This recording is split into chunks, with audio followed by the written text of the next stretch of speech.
Racial profiling. It's a serious thing. A bird without wing. Racial profiling. Listen, me king, this one a top a ranking. Racial profiling. It's a serious thing. A bird without wing. Racial profiling. I saw the thing set in a this system. I cannot breathe. Living while black, much less gonna Starbucks. Living while black, up against the clan. Living while black, life in my hand. Living while black, Calamus in we hand. Constant attack, master race, master plan. The drive we hold it back. Smoke it on, little rhythm. Give me one drop. Your movements they just can't stop. But I cannot tell what as a POC. Hermit party will call the COP. I cannot enter a pool as a POC. Pool patrol parlor calling the COP. If I am grilling in the park as a POC, barbecue Betty will call the COP. If I check into an AR and B, my persuasion cannot be a for POC. Racial profiling is a serious. Good evening, sir. Good evening. Welcome. Once again, people, I see we're live on as usual. The previous music, of course, by no other than CY himself, dropping them big tunes one after the other. One of them will blow directly, trust me. I am G. Michael Reed. Welcome to our weekly podcast. We do this every week on Wednesday evenings at 7 o'clock Billy's time. You'll have to figure out the difference for where you are. I believe 2 hours ahead on the East Coast, 1 hour behind on the West Coast. Not sure what time it is in Palestine. Might be ducking time, because I understand they're still dropping bombs over there, sadly enough. We're joined, of course, each week by our other two co-hosts, Joe Cowie from Belize City and Gregory Morrison from Los Angeles. Here, speak of the devil, and here comes the imp. Joe, good evening. How are you, sir? Yeah, good evening. Good to see you. How are things in Placencia? Well, I have been down there since over a week now, and as usual, we are peaking now for the tourist season at this time of the year. So yeah, because the hurricane season over, we heading into good weather. It cooled down a bit this morning, actually. After that wonderful cold front last week, we had a nice Christmas chill over the Christmas. Oh yeah, and I kind of enjoyed that. I had a little throwback to my New York days when it was really cold. I mean, we call cold, I believe, is that chill, right? But because of we wooden houses and the cracks in the wall and whatnot, we not got no lot of insulation and thing like that. We feel every little breeze that blows, I'll tell you. Yeah. We're supposed to have a few guests on tonight from, I believe there's a lady that's coming on that's working on a temple. And well, I'll have to let her show you that.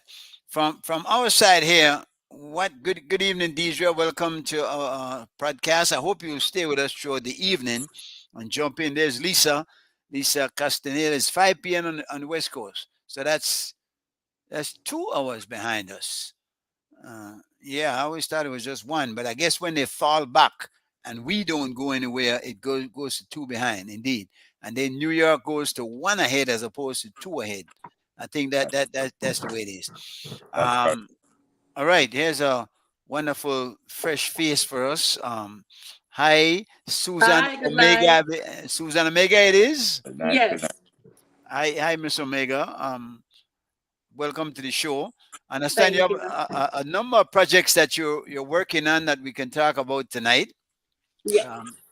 Right? Where do you live? I live in the United States in Maine.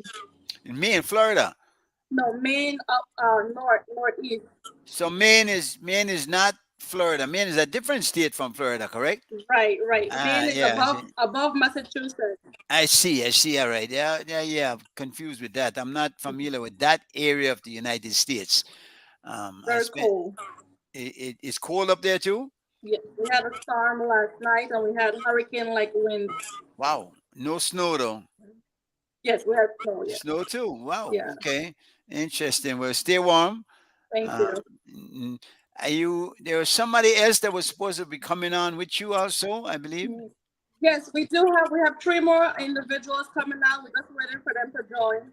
All right. Wonderful. Tell us a little bit about what you're doing, Susan, that Yeah. is going to pique our interest here this evening, because I was interested when I heard about that.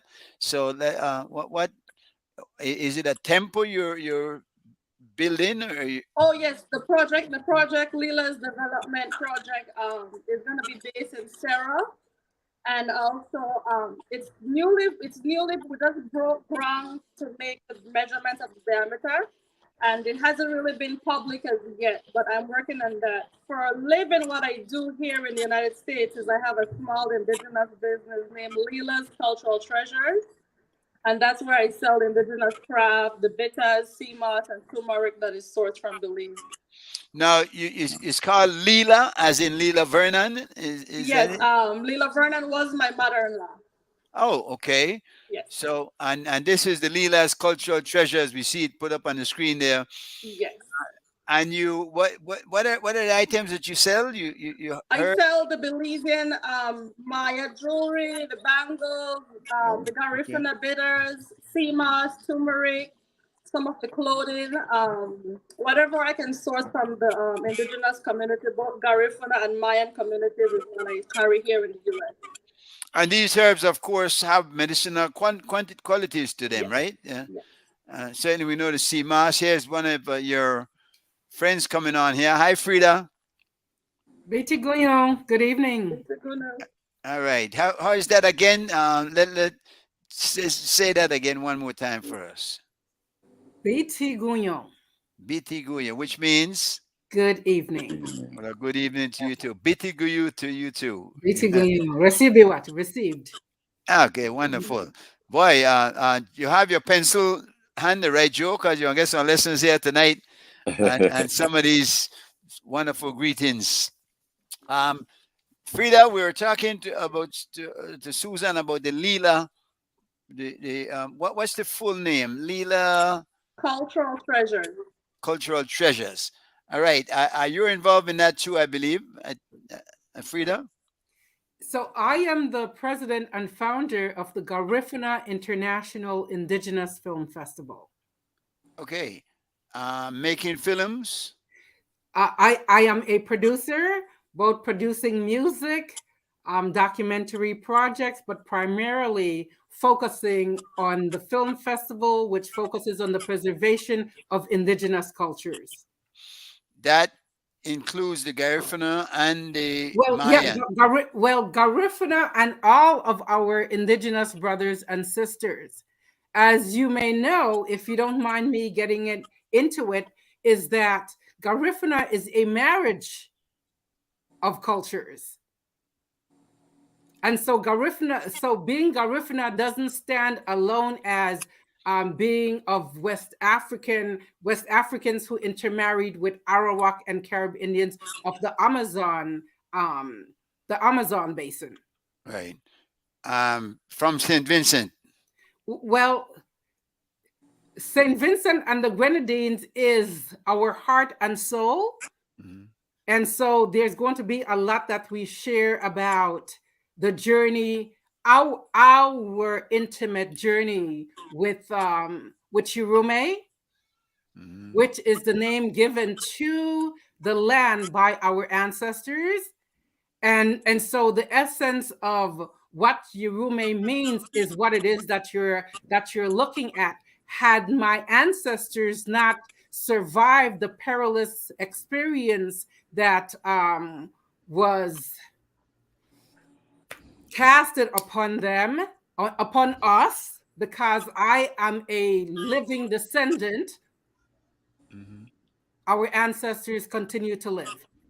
Do you look to St. Vincent as a homeland of sorts? Is that where you look at as where you sprung from, so to speak? The culture that you celebrate? Yes. because Yurume is where the marriage of our cultures became interwoven. And it's going to be powerful that we have a phenomenal filmmaker with us that is original, who was born in Yurume, as opposed to me. When I speak, I am speaking from the perspective of an exiled Yurumena. Where were you born, Frida? I was born in the beautiful country of Belize. Good. And you, Susan, you're from Belize also. Yes, I was born in Indian Creek Village, Toledo. Okay, let me introduce, of course, the third leg of our stool. We stand on a three-legged stool here every week. Gregory Morrison from Los Angeles has joined us. Good evening, Greg. Good evening. And I see Mr. Ackley Ulton. Speak to us, sir. How are you? Here we go. All right.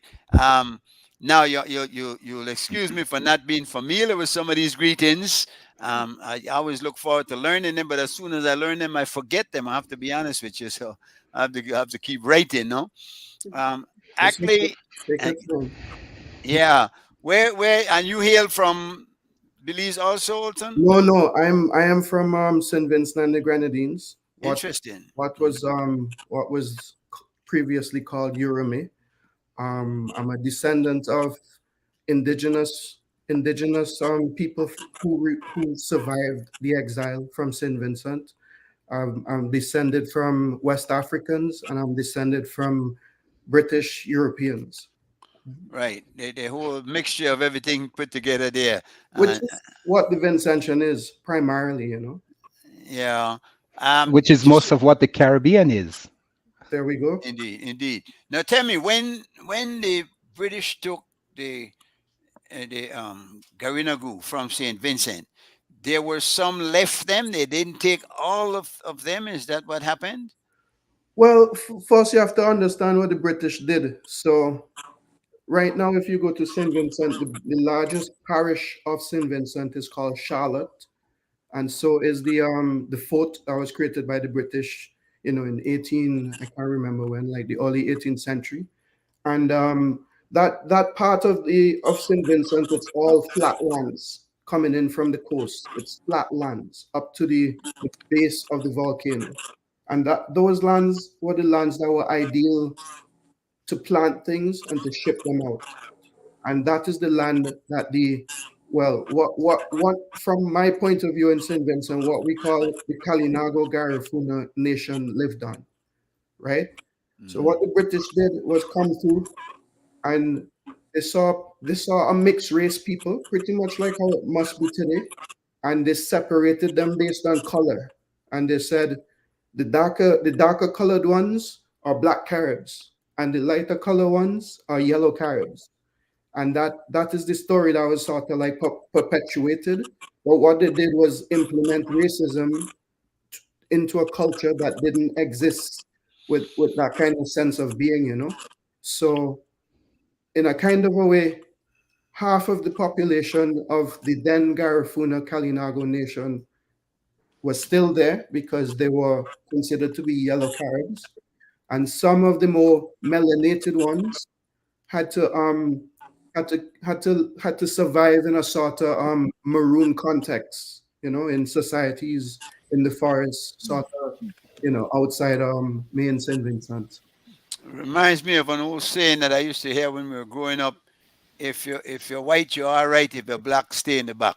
And so I guess if you're carrot, it's worse. Yeah.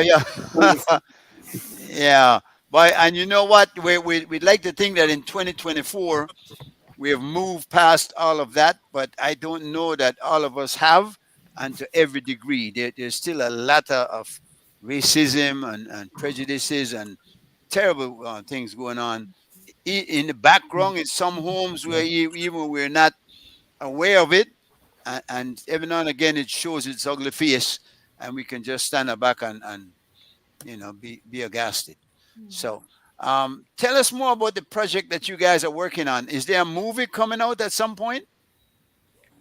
Well, I've been developing a project, a sort of self-discovery project I call Hyruna Land of the Blessed. And it's basically a story of a young Vincentian on a journey to like confront the legacy of colonialism. And on the way he figures out words like Garifuna and Kalinago, and he begins to understand that he's a part of this legacy.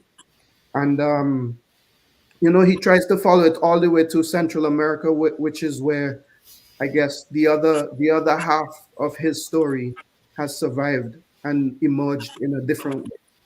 So I've been working on that, and I've also been trying to I guess share these skills that I've learned over the years with with Garifuna, Vincentian, Kalinago communities to sort of empower these communities to tell their stories from within. Because, like a lot of the times when journalists come through, it's because there's a disaster or because there's a situation that they must dictate for us. And, it's very rare that people who live in these places get the opportunity and the tools and the know-how to like share a story. So What's the influence of the Garinagu in St. Vincent at this point? Are they in the government? Are they running things as such, or are they just a part of the landscape? I would say in my lifetime growing up, let's say 15 years ago, the sense of Garifuna or Kalinago started to shift from being something that people were sort of in sometimes ashamed of, sometimes afraid of, but definitely something that lived more on the fringes of the society. But in the past 10 years, especially surrounding the a conference that happens every year during March, leading up to March the 14th, which is the day when we celebrate Joseph Chatoyer, who is the only national hero of St. Vincent and the Grenadines. Yeah, there's been a kind of shift in terms of people coming to change their perspective on what it means to be Garifuna in St. Vincent. And a big part of this had to do with my aunties and uncles from the diaspora coming back home and sharing and allowing Vincentians to see the similarities and not the differences. It's very hard when you're in the Eastern Caribbean to imagine life in Latin America. Interesting. Yeah. We have another guest on the show. Good evening, ma'am. Welcome to the show. You just see why you put that right over your name just when I was about to read it. I didn't. If that's for me, I didn't Yes, that's do for a you. thing. Can you hear me? I'm hearing you Yes, you now. can. Yes. Okay. I didn't do a thing. It just came up. I No, see. that's not you. Not you. Oh, okay, The not me. producer put up somebody. Type good evening, and it came up and covered your name. That's what I Oh, said. So I was trying to read your name because he had your name under you. So it's not you. No, I'm sorry. I wasn't accusing you of anything. Yeah. okay. But good Good evening, Miss evening. Allen. Welcome to the show. Good Yeah. evening. Good Good evening, evening. everybody. Buiti Guyong, we would say in Garifuna. Good Okay. evening or good night. And my name is Eleanor Castilla Bullock. There I go. That's our old name, Game. It's now GAMAE, Game International. It used to be that, but it's changed to Game. That is the name of my organization. Game is Garifuna Arts. The acronym is GAMAE. The A is for arts, the M is for medicine, the second A is for agriculture, and the E is for education and entrepreneurship. We promote that in Belize, and we because that is where we are also located, and we are located here in the United States, North Carolina and New Jersey to be specific. We are a nonprofit, certified, bona fide organization, both here in the United States and in Belize. And we are here to promote, protect, preserve, and empower our Garifuna people in the diaspora, definitely here in the United States, and of course in Belize. Our focus is children, youth, and young adults. We don't do much with adults, mainly because we feel that it's the children who are our future, and that is who we focus on. The A in GAME stands for arts, and I put culture next to it because it's Garifuna Arts and Culture, and I am the director of the arts and culture, and that is what I do. I teach the Garifuna culture, which includes the music, the dance. I do drama, I do poetry, we do songs, mostly the traditional and some contemporary, but mostly to teach children. Here in the United States, I've done that for a while, and I also do workshops in Urume. I've done one in 2011. I just did a recent one in 2023. We feel that our focus is the children, like I mentioned before, because they are our up and coming new generation. I'm sorry. And what are you trying let to you get speak. these? What are you trying to impart in these children in your programs that you are doing? We first want them to learn and know their Garifuna history and their Garifuna culture, which of course include arts and music and dance, and I do drama also in Garifuna.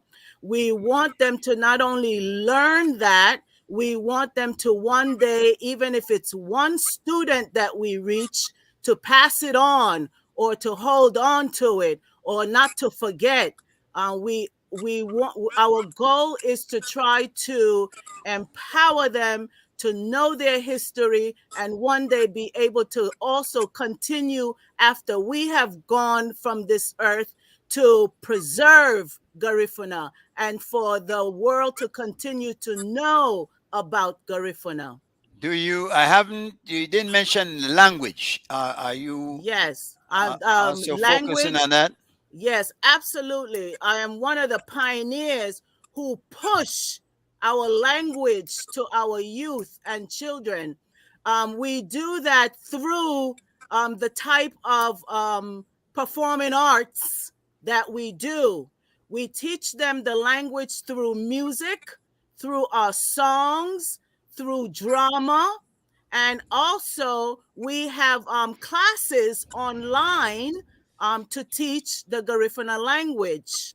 So we definitely push the language because we are well aware that it is very critical and that it is dying. And to be honest with you, I think personally it's almost dead. Well, listen.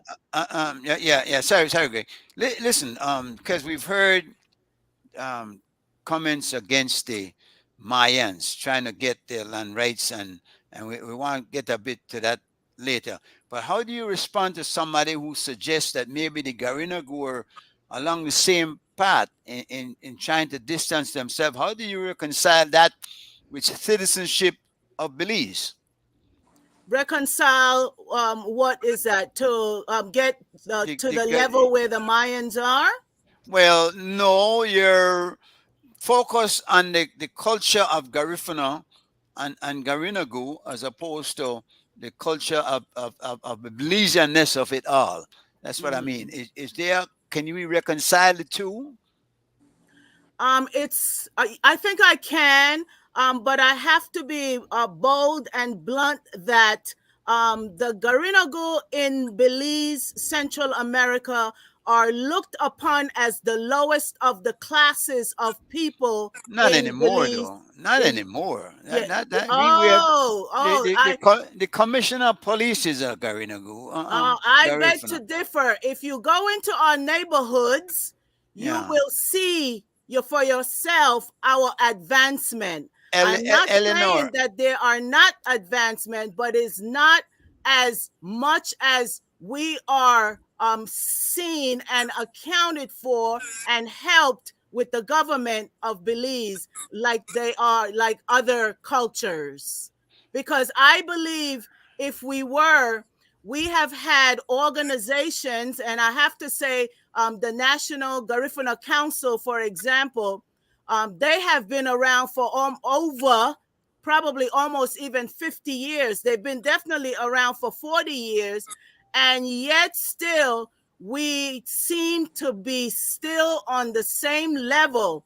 And I say that because when we go to Dangriga, particularly Dangriga, where I'm from, and I look at the development that needs to be done in Dangriga itself, it's not in existence. We are still struggling, and we are Well, still. well, Eleanor, can't But you is say that about everywhere else in Belize, though? There are lots of areas that's not and isn't that developed. also Right, accounted I for the probably can, but we're speaking here for the Garifuna Right. in Belize City. We have different villages, and when I particularly go visit the different villages, for example, in southern Belize, I'm from Dangriga, so I know a lot about Dangriga because I was visiting it every year since 2016 until COVID. And I would go to Hopkins, and I could see for myself that the Hopkins people were being pushed away from their land on the but beach isn't that for but the isn't that resorts to I take know you're over. saying that but isn't that just based on the local leadership and stuff? It's not the government pushing anyone away. It is people selling their land and doing that type of stuff that It makes it. is all who have the power to make decisions. So the government has the power, the leaders in the community have power, and those powers do not trickle down. And if they do, it is not apparent, and we cannot see that is happening in our towns. Yeah, Are I you agree guys? with you, but I'm thinking. Yeah, yeah. Go ahead. Go ahead. Go ahead, Mr. Cowie. I'm listening to the point that she's making, and yes, she's been very candid about what she has observed.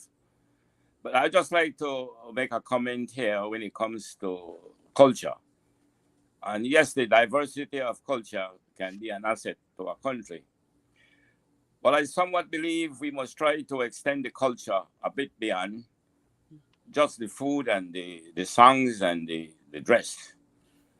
I believe the diversity of that culture, which can enrich us, we must have something in common that underpins those cultures, our moral values, our spiritual values, the way we ought to live. And as we continue to develop and ensure that we keep our cultures alive, I think it is good. But I think it must be underpinned by something that we can say, well, this is distinctly Belizean now.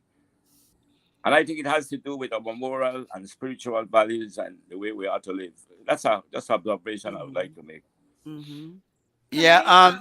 Can I piggyback off Mr. Koyi? Yes, I was hoping you'd come in. Part of the reason why we are here today too is first thing first is the island of Baliso. And we feel it's very important in support to the government of St. Vincent to secure this island.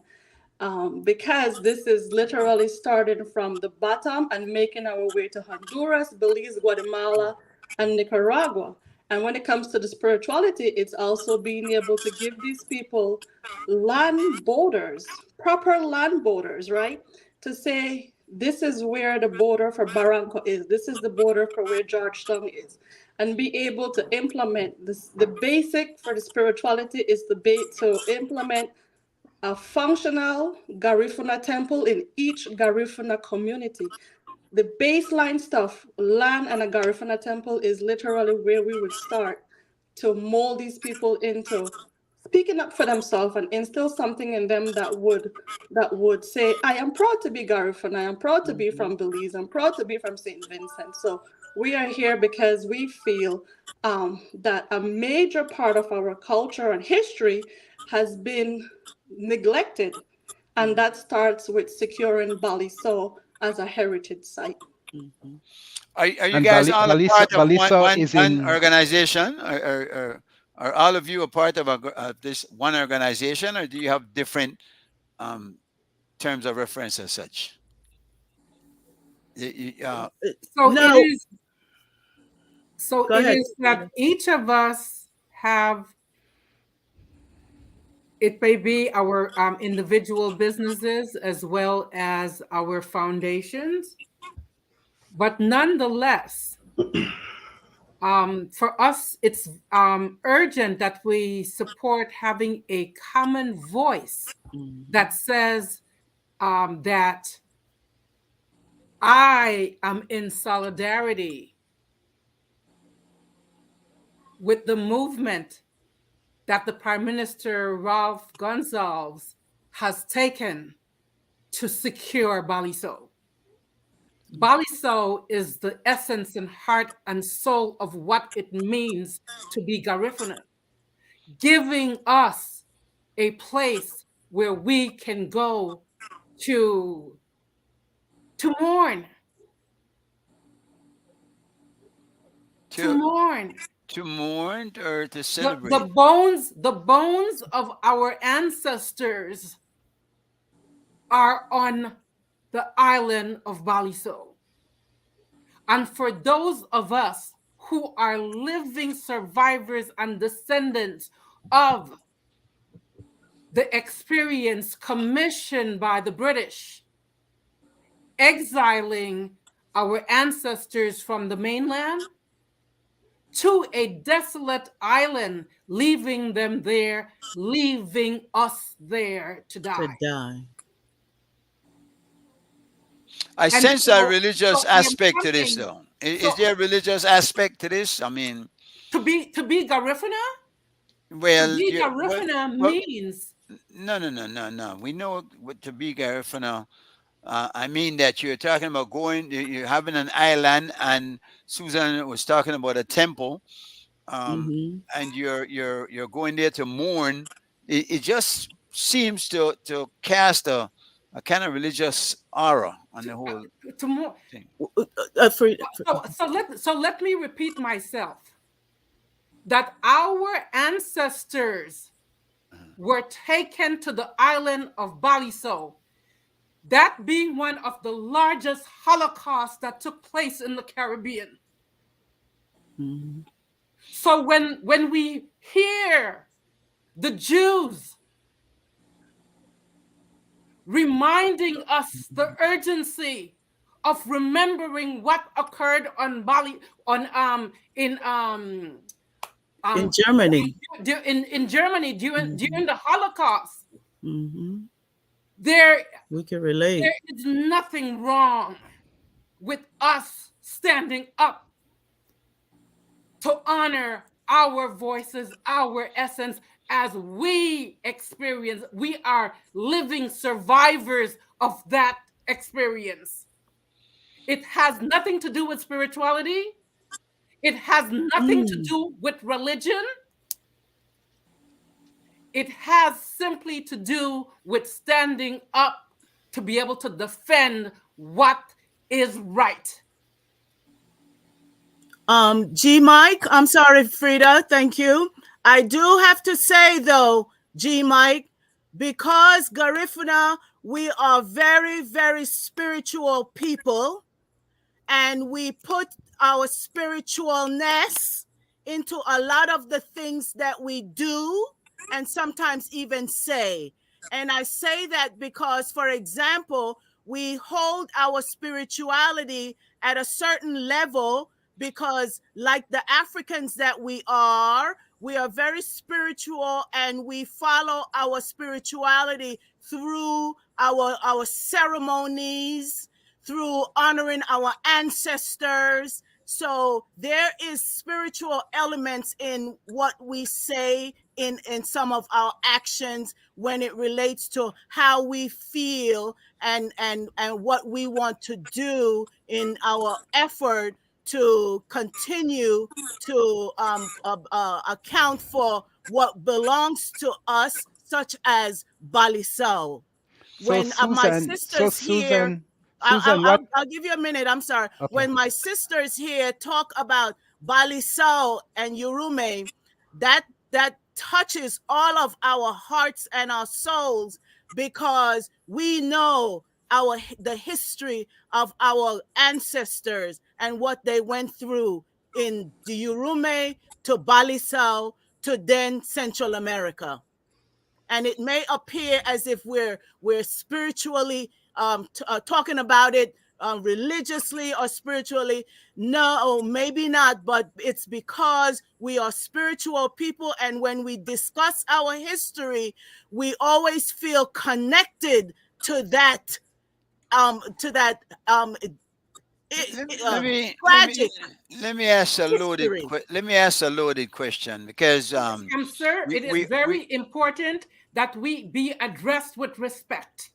well, we So don't disrespect. when you're saying a fully loaded question, we are here sharing with you Yes. what the value of what Baliso means to us as a people. Yeah, I feel your passion. More are we asking to be able I to feel make your. excuses It is for not, for its importance. ma'am. It is not our policy to disrespect anybody. We will not disrespect you. And if I ask you a question, it is not out of disrespect. It is in trying to clarify what you're saying. Now, because we all have passions. You know that. Now, let me ask you this. Let me ask you this question though, because we all have ancestors, and we all have a background, and we all have history to us, and we're all human beings. Though, what makes the Garinagu more special than anybody else out there? Let me try. Yes, me too. Let me try. So the passion is necessary, because what we're really confronting is the legacy of colonialism at its core. You have to All understand Caribbean people have that same legacy. So I'm trying to understand even more if there's something more that we need to offer.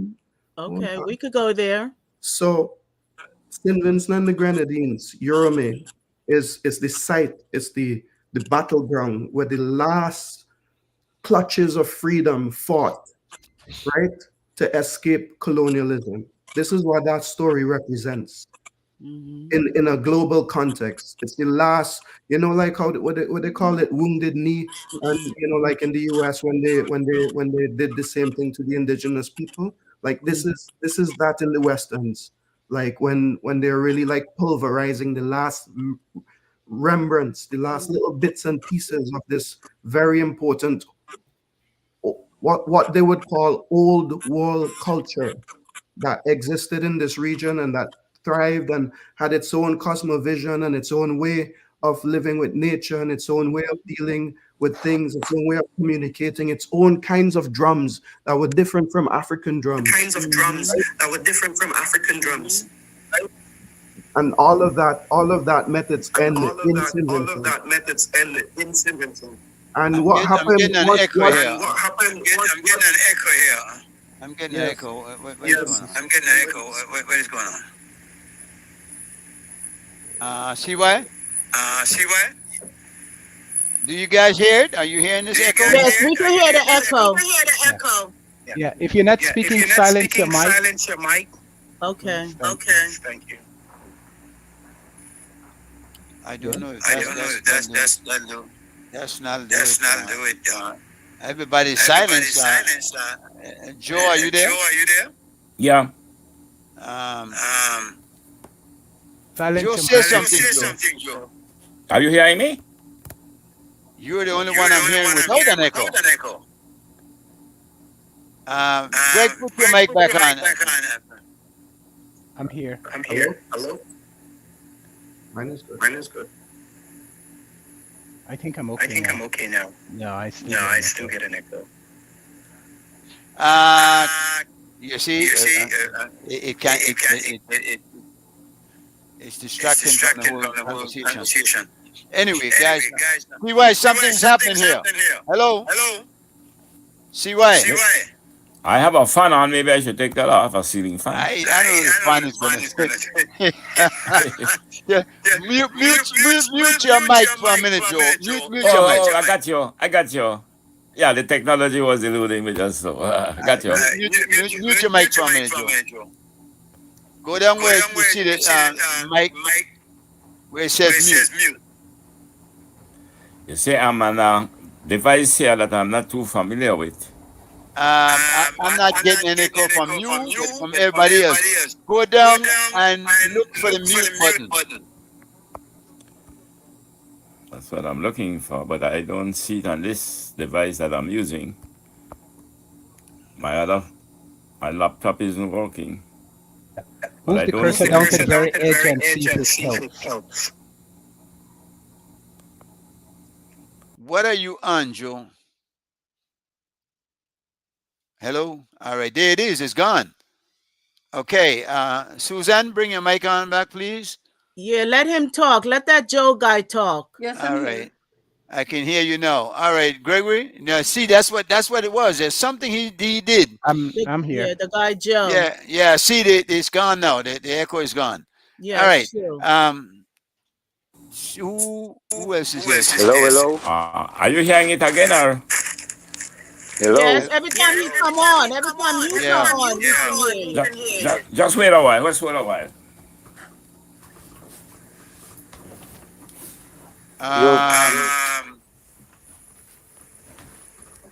Yeah, it's coming from him. How is it now? Yeah, you're okay. You've always been okay, but we're getting an echo.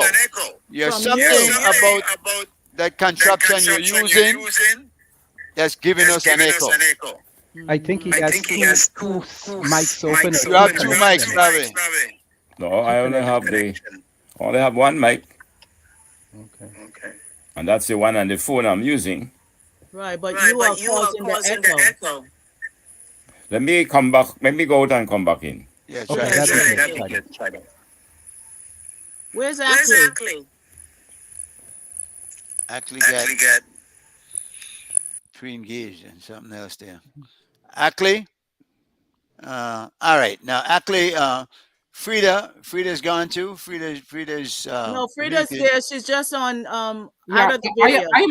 I am here. I'm just Yes, sort of like yes. composing. Wonderful. All right, good. All right. So I wanted to just say that probably some of the issues that they were talking about is colonialism, but I don't see that as being the exclusive. issue. Exclusive to the area, and it doesn't exist to the manner it did in the past. We still have neo-colonialism, and we still have the controls by many of these European power that controls in one way or the other what goes on in Caribbean countries and African countries and so forth. Yes, we understand that, but what happened to the Black Caribs in St. Vincent from 1795 until they were exiled? They went to their villages and snatched up mother, But how do we change that father, now? What do we do brother, to sister, children. But how do we fix that now? What is the remedy for that? Because that is not what you're speaking of is not unique to the Caribbean. It's unique to Black people throughout the Caribbean and Black people wherever they are. No, I don't agree with that, because Black people, the Caribbeans who are there now, they were not taken from St. Vincent and the Grenadines. No, they were taken from Africa. involuntarily. Eleanor, they were taken from Africa. They were taken from Barbados. They were taken from North Carolina.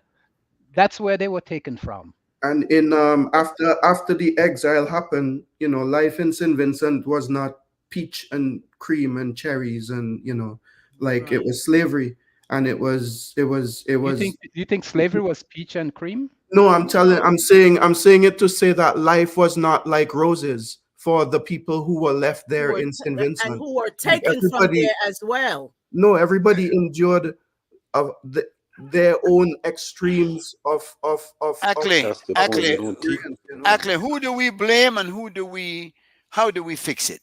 Well, Mhm. I think the time for blaming is past. Yes. Yeah. There is Well, an ongoing conversation if you really want to turn that blame into action. There is an Mhm, ongoing mhm. conversation which at this point I feel I have to say the this year the government asked me to be on the reparations commission, awesome. and the whole idea is to go along with the conversation with CARICOM to sort of demand reparations for for the native genocide and also slavery. But That would be from the British, I take it. that would be Yes. from the British, Yeah. yes, Yeah. because it's Yeah. CARICOM.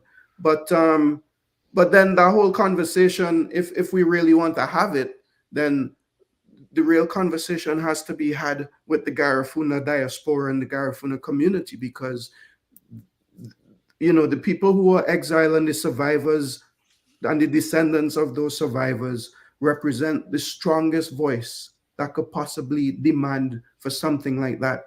But then, is the Garifuna diaspora or the community entering into this conversation? That's the Like, question, though. well, Are they? you say how we Yes, that's who we are. well, Well, but that's what. But you are those who are on here. But but are you this getting the effort, the necessary cooperation to make something like this happen? Well, the Prime Minister of St. Vincent is one of the biggest advocates for reparations, but I Is know he a Garifuna? he's not a Garifuna, but he's a very progressive thinking individual who Okay. committed a large part of his life to advocating for rights for people, well, the people of St. Vincent and the people of the Caribbean in general. So And it's is he making this island available that Susan is thinking of building this temple on? I wanted to He's hear more about acquiring that. it. Mhm. How is he acquiring it? Through private funding, or is that an island currently part of the St. Vincent geography? So Yeah. St. Vincent and the Grenadines, it's 32 islands. There's the Yes. main island, St. Vincent, Mhm. and then there are 31 small islands and keys. Yes. Baliso is one of them. Yes. But Baliso is the only island that has been untouched, more or less. I mean, the last time I saw Miss Sidoroff and Mhm. Miss Omega, we saw each other in Baliso. We went there and we saw the difficulties to get there, because Mhm. it's an island that is sort of it has- Baron. yes, it's barren, and it's also very isolated because there's a current there. So in order to like get into Baliso, you have to do a fair amount of like navigating on a boat to get onto the island. So it's been untouched for most of these years, and it's very dry. I mean, when we had an encounter in what looked like a riverbed, but then that depends on the rainy season, because it's not a huge island, and it's like a small slope extending towards the entire island. So it's been untouched, but all of these years since colonialism, it has been owned by a family, and the family, I guess it's colonials. Their last name is Lindley, and the last time I checked, when I researched, they live somewhere in the United States, but they own the islands. For But they have no plans apparently to go back there and do anything with the island, do they? well, not that we know of, but for a while now, I would say for upwards of like maybe 10 years, it had been advertised on real estate companies online. There are different publicity material advertising it for sale. So why Uh, don't they just buy it and get that over with? So Well, why this don't they is- just buy it and well, get that this over is with? this is what the article This is that I read recently in the Joe, paper that Joe, I was making a hold note. on. Joe is coming back on again, and the problem is coming back again. Joe, it's not going to work. Thank you. I'm sorry about that, guys. Listen, who was it that lived in PG? Frida or Susan? Susan. Susan, I have heard that there are some Garinagu in PG in Toledo that don't like the Garinagu in Stan Creek. Is there any truth to that, or is that just rumor? May I I answer don't that? think any Garifuna person or family in Punta Gorda has any um, Beef? reason to not like their family members in Stan Creek. There's no beef. The only beef we have is not being able to properly have hospitals in these communities, basic infrastructure.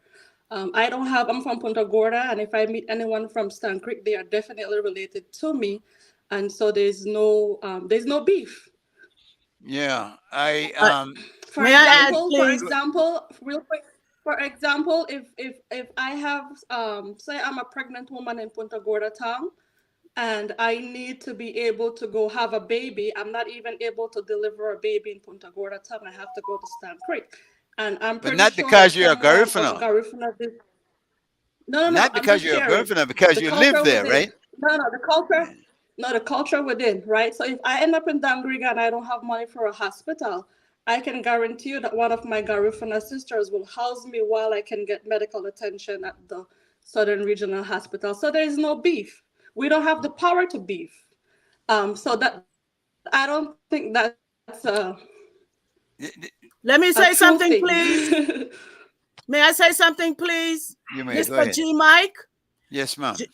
just like people of color everywhere we live in this world, sometimes we cannot work together. Sometimes we don't like each other. Sometimes we have beef with each other because human beings are like that. However, when we, the people of Belize, we try to stick together as brothers and sisters, no matter where we go, especially when we recognize that we are Belizeans like ourselves. We could be from PG, Dangriga, Hopkins, Georgetown, anywhere. Nevertheless, there are still people, especially, and I have to say this, young people today, they're a little different growing up. They don't like each other. They got beef here and there. But in the big picture, when it comes to doing business together, we can all improve on that because because the cause is the same. We are trying to empower ourselves and develop our communities, particularly as Garifuna in Belize, in southern Belize. Well, see, So you might have heard about our beefs. I'm not going to deny if that don't exist, because that's how human beings are. The young people today is what they wear, what they look like, what they're styling. But in actuality, when we come together and we have our job or work to do as a team to try to empower ourselves and our community, we come together as brothers and sisters and show the love and the respect. But you're going exactly where I was trying to go, Eleanor. Where I'm talking about when you come the human beingness of it, the sapienness of it, the mankindness of it, as opposed to Garifuna or even black and white, but that we're all human beings made by one God. Don't you believe that? And that in fact, look, when I'm not gonna sit here and say that I'm a retiree now, so you could guess my age. But I come from the generation when in Dangriga and in southern Belize, because Garifunas were looked upon as the lowest of But that has changed, ma'am. That has changed. Right. But if we hang on to that, then we're not gonna get anywhere. Exactly. No. We're not agreeing though. That's why today I'm telling you, we may have had that in the past, but today we are trying to work with each other to show our love for each other and the respect that we have for each other, because we have the same cause of trying to build up our communities and empower our people to do better. Indeed. Now, where do you stand on the Mayan issue? I don't have no stance on the Mayan issue because, first of all, I don't follow their politics. I don't follow their lifestyle. I don't follow no other cultural group in southern Belize except the Garifuna and some and some Creoles. But isn't that a bit exclusive? Exclusive, yes, I don't mind saying that, because we, the Garinagu, need to develop our community. I don't have time to spend with Mayans trying to help them. I don't want to sound selfish, but I honestly don't even care, because our Garifuna community need development, and we need to empower our people to help us develop, bring economic development into our community. It is not existing today. We don't own, excuse my language, shit in Dangriga. You know, or in southern Belize. I feel your passion, but again, though, see, Belize as it is a small country. We have many different ethnic groups here. I mean, right now there are like 6 or 7 or 8 or more. All of us make up this one country, though. Where do we get off then, declaring any one culture more important, more significant than the other, regardless of what kind of background you have? We all have terrible backgrounds. We all came from oppressed systems. We all were colonized until the other day. Are we not going to have to come together at some point to get out of it? I would highly agree to come together when we have at least gone to the step or have taken the initiative to at least try to get there. We're not even there yet. This is my point. Any We're not even there yet. Any recommendations as to some of the steps we can take to get there? Excuse me? Can you recommend some of the steps we need to take to get there? What you're saying? Yeah. Yes. Well, first of all, the people have to come together and realize that there is a critical and urgent need to come together to do the work that needs to be done. You mean the people, as in all the people, are the Garinagu people? The Garinagu people. I see. Okay. All right. I can understand that, because your concern is basically the Garinagu cause. But if we don't fight for the Belize cause, the Garinagu cause will not mean much by itself, will it? Well, we need to get the Garinagu cause together, or at the point where it is ready to work with the other cultures that are there. We're not even there yet together as a community, is my point. All right, Susan, let's talk about your project a bit. What are some of the things that you envision for the future going forward? Well, for me right now, I have certain grounds covered when it comes to my own personal small business, but I do use that money for my advocacy work. I do what I'm doing this, or find myself doing this, is because I do recognize what happened as a Garifuna youth. I was an at-risk teenager in Belize. As I travel along the other Caribbean communities, I do see a lot of the same vulnerability I face, a lot of the Garifuna children are facing. And I know that putting in basic things into these communities that are vulnerable is important. For me, the spirituality part comes in. If you have a Garifuna community, it is very important to have a Garifuna temple. That's just the baseline. And so that's kind of what's driving Lila's cultural development, is to be able to put a Garifuna temple on the Carib Reserve in St. Vincent Block in Toledo.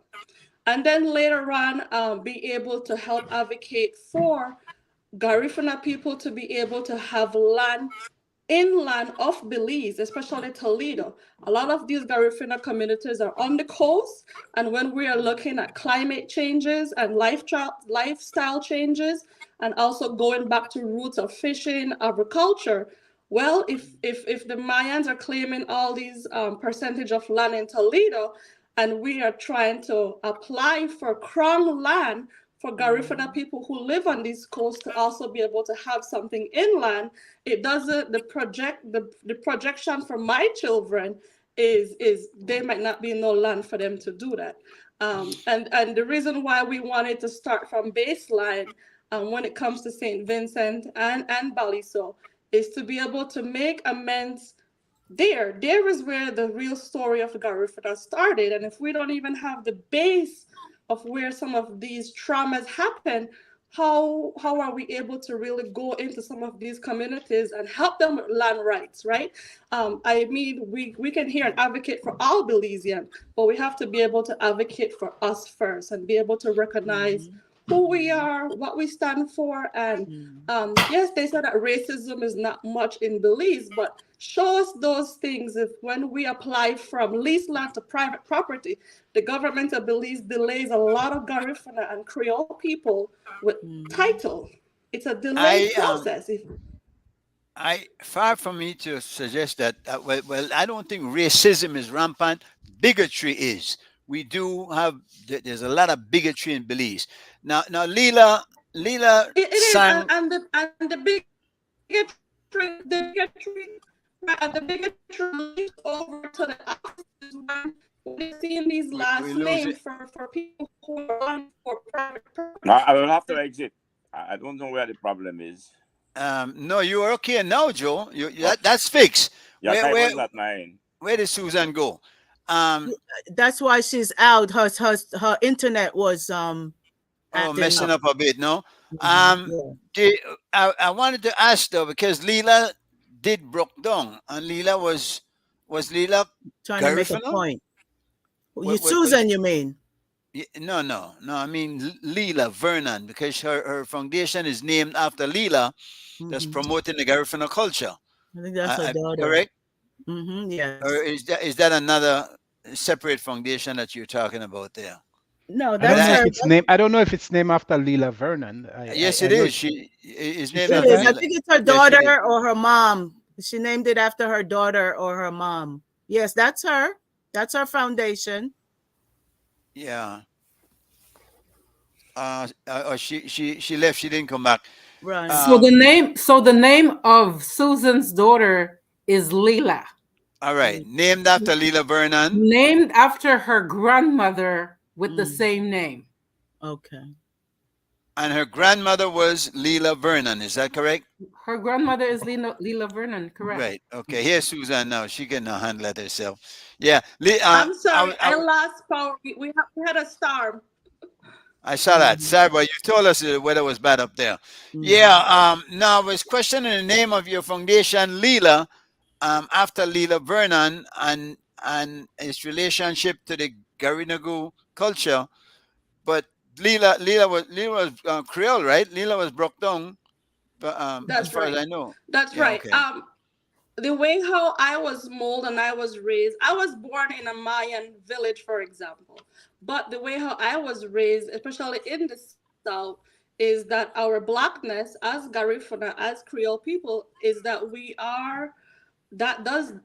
celebrate our blackness, right? And that is our oneness. And so we do face the same oppression in Southern Belize.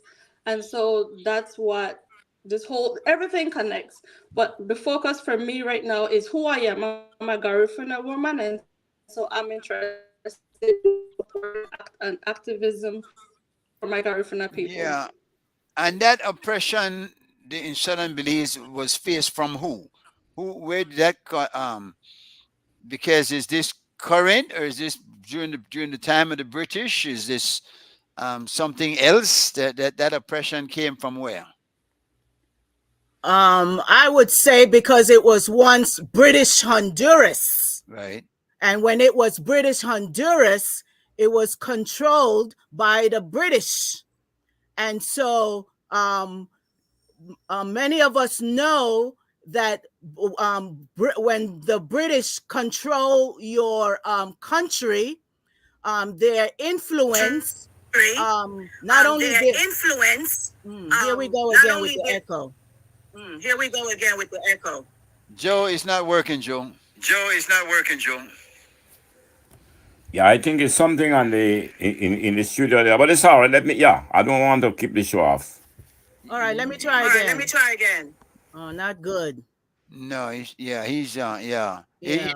It's So, I don't think it's in the studio. It would have affected all of us. I think there's something in that computer he's using. But so nevertheless, all right, yeah, yeah, so go what ahead. happened, Mike, since it was British Honduras, the British influence in Belize, of course, because they're Europeans always dominate.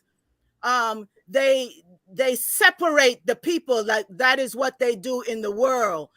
The Europeans separate us African Americans, Africans, because they were there. They were the colonial. Divide and conquer. Colonialists. They come Divide to and conquer. conquer. So when me personally grew up, we grew up under the Yuda Creole, Yuda Garifuna. And Garifuna and Creole, they looked at Creole higher than they looked at a Garifuna because we spoke another language and because we were indigenous. Yes, So, there's a lot to say about the Garinaga culture indeed. Actually, where do you stand on the Palestinian issue? And how does St. Vincent see that? Have they taken a stand? Belize has taken a stand. Belize has cut ties, and I believe we might still face some blowback at some point. But we made that decision. I was on board with that. I agree with it. But we're talking about oppression and all the wrong that the British have done. You want to see a wrong? You could look at that one where they gave that piece of land, took those people's to land and Israel. gave it to those Jews. so-called Jews, no? Mhm. And I say so-called because we read Revelation, you'll get a different story. Mhm. But actually, has St. Vincent taken a stand on it? Have you personally haven't had any thoughts about it? Well, I can't speak for all Vincentians. I know the stance of St. Vincent has always been with Palestine over the years leading up to now. And I know that even CARICOM as an organization condemn, like what's happening to the Palestinians. And for me personally, um, I have finally like entered into the conversation, you know, from with my own conviction, and my spirit is telling me, well, now we know who the real Jews are, Mm. you True. know, and Mm. I feel like that has become like very evident in terms of how it's playing out in front of us, Or and maybe who the real Nazis are. Mm. well, that's a different conversation. So yeah. Yeah, just look to the US for that. Yeah, but I just wanted to like double back a bit to support Sister Omega, and so what I feel, what you sensed as as spiritual, maybe the university professors would call it psychosocial, like there is some sort of psycho and social connection between being displaced and sort of like trying to find your way, if you want to say lost in the wilderness, that still, whether it is haunts the memory of the people and the spaces, so much so that it keeps us replaying the narrative that we are oppressed and we are victimized, and part of coming out of that, part of healing from that, is to make this journey to Baliso, and to have Baliso as a place that we have complete access to, not a story of me coming and saying, oh, it's owned by some white people that live in the US someplace, like as in Baliso is a sacred space that honor the memory of what happens, like that story, because you have to remember and realize, right? All of these identities that we have, they're all stories. Like what the Garifuna community in Central America has that St. Vincent doesn't have is stories. Mm. Stories from that 5,000 people who survived, who told their children and then their children, and then the stories were translated into songs. And these are the songs that we're enjoying right now with nice instrumentals, but the words are actually stories of what life was like, maybe in St. Vincent, which is what keeps this whole identity and this culture alive. So there comes a time now when we have to take control of the story and stop telling the story of the past, regurgitating what we heard, what people said to us, and take the pen and the page and start writing a new story. write the new story. And I want to like just advocate for like, with like sometimes we hold on to words and we say spirituality, but in another context, somebody could explain that in a very scientific way and it would make sense. We need to heal so that we can come together. That's it. Some of us heal in some ways, and sometimes because it's such a big challenge. For example, I'm listening to you and I've never been to Belize, and I could relate to some of these things in St. Vincent as a black man growing up in St. Vincent. But St. Vincent is predominantly a black country, predominantly. And yes, historically, the fairer skinned people seem to be the ones that have had more resources to begin with. More opportunities, yeah. To begin with. But over the years, Vincentians who look like me and who look like us have manifested and created amazing things.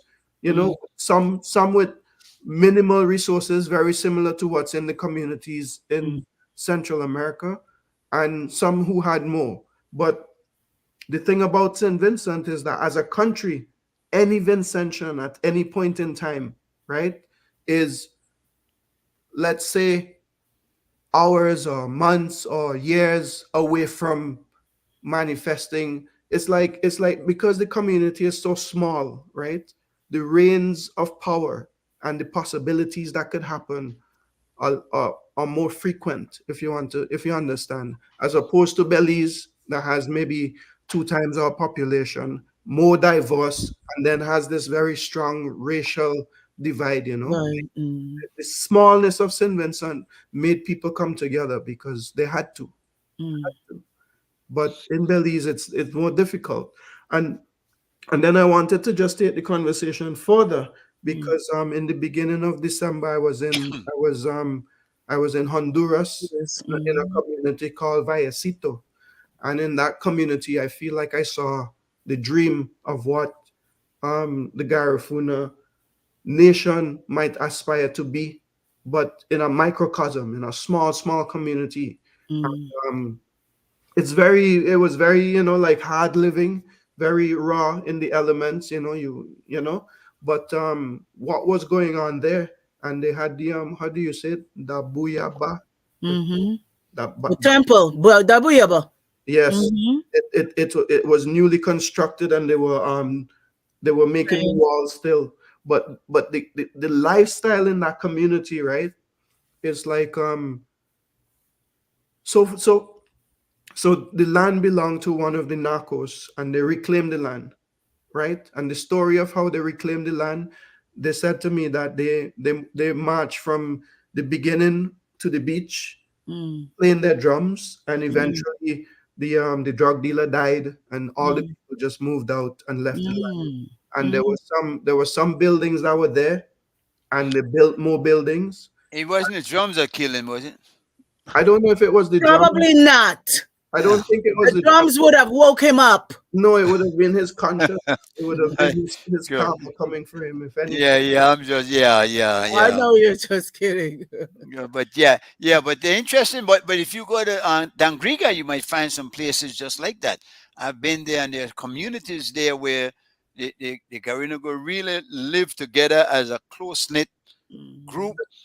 There's a communal kitchen where everybody eats the same thing. Like every day, and it's somebody's job to cook for everybody while people are out farming cassava, or people are out planting coconuts. Old traditional way of doing things. Exactly. Yeah, we don't have that in Dangriga. You harvest, like a portion of it comes to you, but then it goes back to the community to continue cooking for everybody. and then everybody builds the structures. For me as a Vincentian, right, it was revolutionary. You know, it was just like giving me a little taste of what the past could have been like. And I'm saying that's the steps that we need Can to you take. envision that for the future, Ackley? Because that for that to work, all parts have to work together, and that's not easy to do. Well, this is why I said it, right? In the same Honduras. So I went to Vallecito, and then I went to a community called Sambo Creek, and right next to it, there's a community called Curacao. And when you look at these two communities, because you have to understand, like, I am not judging anything. I'm just coming in and I'm just seeing what I see, and my cultural context informs me. But the structures in Curacao and the structures in Sambo Creek are drastically different in terms of the kind of development. But And it's the same people, the same people you're talking about. Garifuna communities. You could see one feels more like in St. Vincent, we would say like expats, maybe people who went to live in the States and came back. And they're multi-story houses, while in Sambo Creek, it's completely different. So when you really look at it, sometimes we have to confront ourselves as well and kind of like come to terms with the choices we make as individuals for ourselves, and how that could work with the group. Which is why I said in Vallecito, it was something that I had never experienced before, you know. Like actually the only place I experienced something similar to that was I lived in Cuba for 3 years in a film school, and we had a communal kitchen, and it was very similar in terms of how the system worked within, but it's an enclosed community with a limited number of people. You know, of course, it depends on 800,000 is completely different situation. Depending on who you speak to, of course, because there's some people who will tell you that is advanced and the other way is archaic. So, I mean, how do you juggle those two? Because the ones who go away will tell you that, well, we got more resource advanced, you got more resources, more money and whatnot, so we're improving our way of living, as opposed to the other ones who they have a limited amount and they have to live in that communal way, that sharing and whatnot. It kind of which is better, which is the better way, and does it not all just depend on who's looking at it and who's experiencing it? Well, here we go now. So now is when you have to, like I say, look at the man in the mirror. Also look at the world around you and look at the examples that exist. So we often, and I'm claiming Garifuna now, we often compare ourselves to the Jews in the past to justify and to rationalize, you know, the kind of trauma that we feel, right, in the past. But what about comparing us to the Jews in the present and what we know of how they operate as a community, in terms of how they build wealth? You know? At one time, or even up to today, the Garinagu people have this motto. We had it in the past. I don't know if it's applicable today. It's called Aubu Amurunu. You for me, me for you.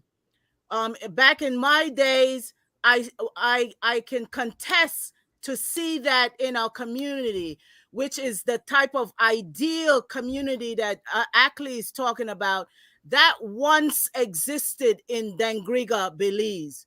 Aubu Amurunu was my grandmother's days.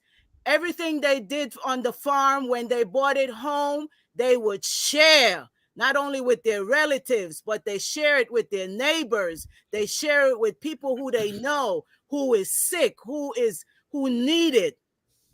Try finding that there today. Aubu Amurunu. I wish that would come back into our communities. You for me, I for you.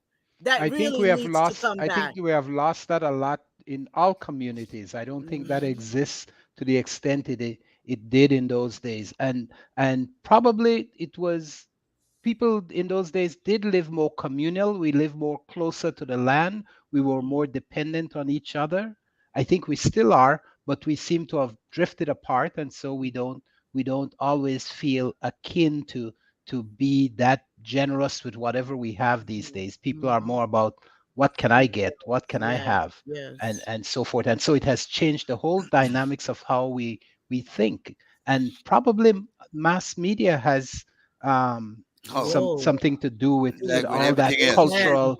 cultural change that we are experiencing in this regard. Amen. Yeah. But at the end of the day, like Ackley said, you look in the mirror. It's up to you if you want to adopt that, or if you want to hang on to the principles of old. No, Susan, I want to bring you back into the conversation because I want to talk some about this project that you have. That I want you to share with us. What are the plans? How are you going to do that? And I also want to know what goes on at the temple, what the temple is about. I know it's a space of spirituality, but I'm trying to understand that whole process and the events of the temple. And I know it's an organizing space for the community. So if you could speak about that, yeah. Are you there, Sue? Susan, you there? She's just coming back. I think her hear me? internet. Yes. Can you guys hear Yeah. me? Now we can. Now we can. Yeah. Yeah, that storm did a number on you, girl. What was the question? Yeah. Well, talk to us about your project. What are your plans? We want to hear about this temple also. What do you envision for the future there? Well, my proposal for the island of Baliso is that the right thing done, that it becomes a heritage site for Garifuna people to be able to make annual trips there, but also have access to the island, possibly put a Garifuna school there, put some Garifuna entrepreneurs on that land, and put a Garifuna temple on there, so that not only are we coming in there, but we are also bringing in tourism into St. Vincent, and also it can also help to provide finances to other Garifuna communities when it comes to legal expenses and all these other humanitarian needs that needs to be done. I know that the Garifuna people, we can and we will be able to fund some of our own program and projects. And so I'm here because I know that putting a stamp on Baliso will help us to push some of our projects forward. How big is that island? How big is that island that you're talking? And do you have any idea what the resource capital development cost is going to be to kind of get it in place for the community? Um, We keep Susan, losing her. you what I'm hearing is that you're proposing a kind of pilgrimage. Ackley, would that be it? Where the Garifuna go to do a pilgrimage every year and go to the island and mourn and remember the ancestors? I don't like mourning. I would say celebrate the memory of the ancestors. Yeah. You know, that sounds more attractive than mourning. And more up to date, more modern day. I think it's a good model. It's a model that is in development at the moment. Like I said, the last time I saw Frida and Susan, it was on Baliso, and it was participating in a sort of pilgrimage. And the majority of the people who were there were from the Garifuna diaspora. And it was even in a sort of a way endorsed by the government of St. Vincent, and the Vinci High Commissioner from New York was there too. So I know. How do they deal with immigration and stuff? They're not looking at making a state within a state in terms of Baliso. It's just an island that is part of St. Vincent that they hope to purchase or gain access to, and they can develop it and have it as a space where it will have historical remembrance for Garifuna, and so from that's the development plan for it, right? Is that... I think the latter part of what you said is correct, but I could not speak for the state of St. Vincent and the Grenadines, but I don't think that we would, I don't think that we would give up the sovereignty of St. Vincent and the Grenadines in any way. It will become maybe like a national park within St. Vincent. There are spaces like that already. There's a place called the Tobago Keys Marine Park, and it's in the Grenadines as well, but more on the southern side. And it's a space where you can't even go and catch certain fish. You can't hunt turtles. You know, it's completely You froze up on that. boarded off. Protected. They're sort of like marine park police patrolling. So when people come in there in their yachts and whatever, they can't do any kind of lobster fishing or any kind of thing. They just come, observe the beauty, they leave no garbage behind, and then they go. So you know, there are things set up in St. Vincent already to kind of like transform it into that kind of space. But in order to organize the pilgrimage, that would be a more that would, you know, it would depend on the diaspora, because it's really about the diaspora coming, you know. Do the people observe this protection of the place, and do they help the police the safekeeping of it? Oh yeah, and the police is Vincentian as well. You know, like Vincentians care about their community for the most part, especially if it's if the community is a resource that is, you know, part of the whether it is whatever tourism industry or whatever. Like, people generally take care of their lands, and it's either tourism or farming. So, you know, the land is critical for most Vincentians. But Actually, what's the population of St. Vincent and the Grenadines, and what percentage of that, if you have a total or percentage of the total population, is Garugunu? I would say, well, St. Vincent is 120,000. It fluctuates between maybe like 110 to 120. It's a predominantly black country, and everybody who you see who is melanated in some way has Garifuna, whether it is genetics, either Garifuna or Kalinago, because that's the mix of the island. The only people who you wouldn't consider would be the more Caucasian descendants who are also Vincentians, because, you know, they've been there all this time. So that's the mix, you know. But in terms of knowing like exactly what percentages is Garifuna, it's difficult. The other thing is we've had lots of interior migration because we have an active volcano, and how the island is set up in the beginning, the indigenous communities lived as far as they could away from the colonials. But every time the volcano exploded, they had to evacuate.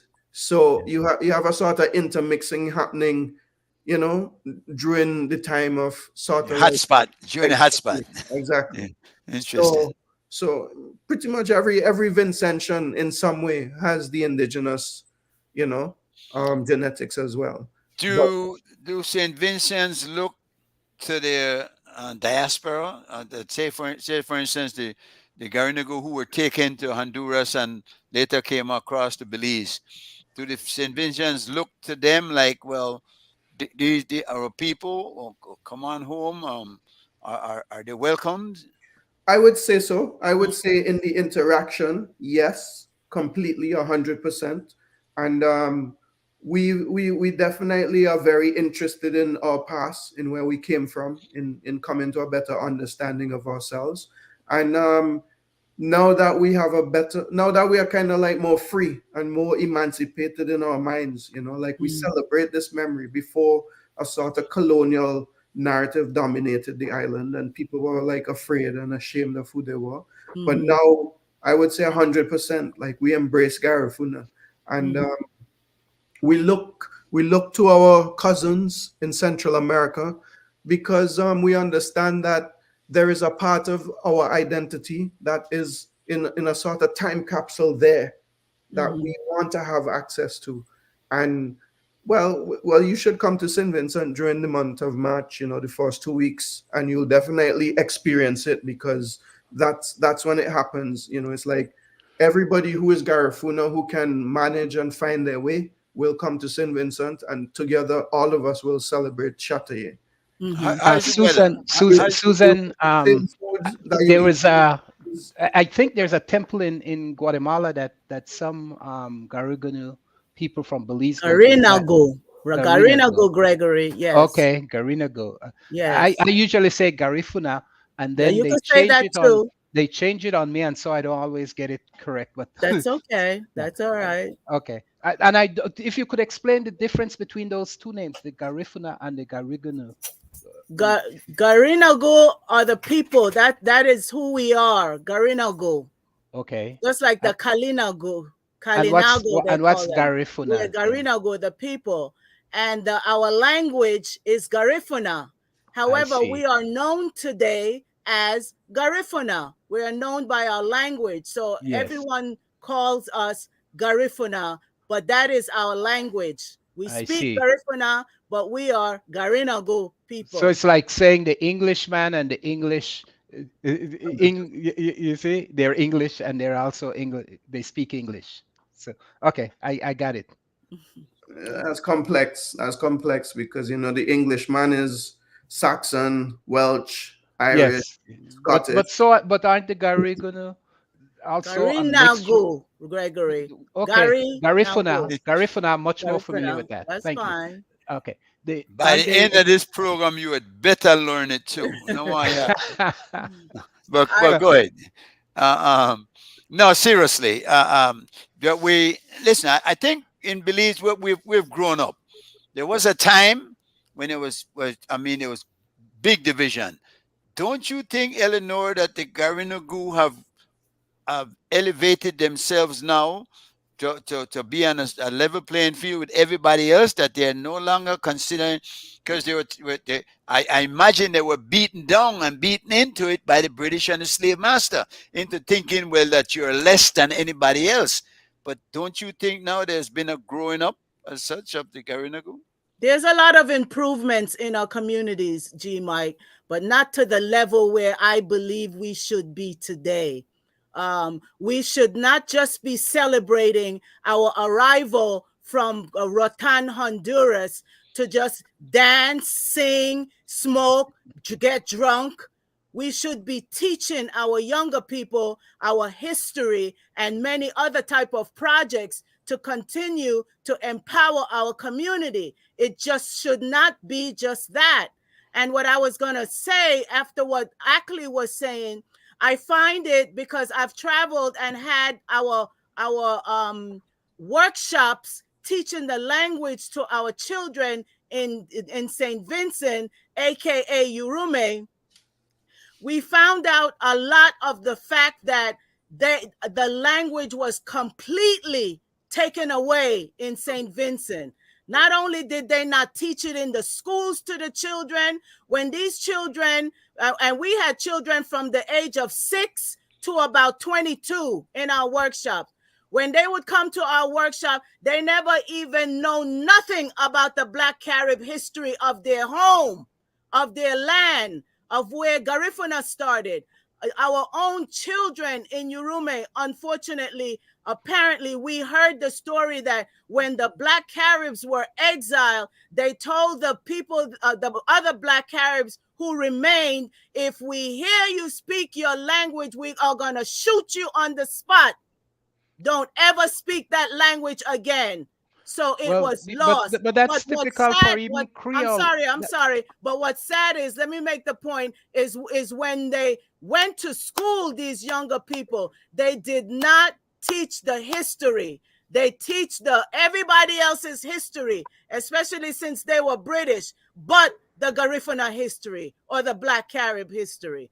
Our children came to our workshop. We would ask them if they knew about it. If 2 raised their hands, it was a lot.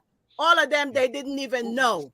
Very sad. See, we rely too much on the school educational system to teach our history. That's something we need to do in the family, and that's very similar. That's very similar to the Creole culture and Creole language and stuff. You know, the same can be said. It was not something that you could speak, even though it was Creole teachers in the classroom.